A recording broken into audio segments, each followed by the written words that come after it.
आपण पाहत आहात सत्याची बाजू मांडणारं हक्काचं न्यूज चॅनल M24 तास।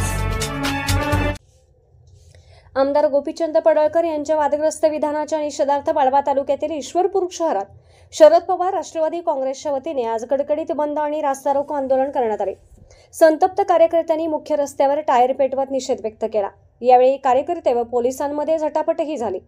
भाजप आमदार गोपीचंद पडळकर यांनी राष्ट्रवादी काँग्रेसचे नेते जयंत पाटील यांच्यावर अत्यंत खालच्या भाषेत टीका केली होती। या विधानाचा वाळवा तालुका, सांगली जिल्ह्यात तसेच संपूर्ण राज्यभर तीव्र निषेध होत आहे।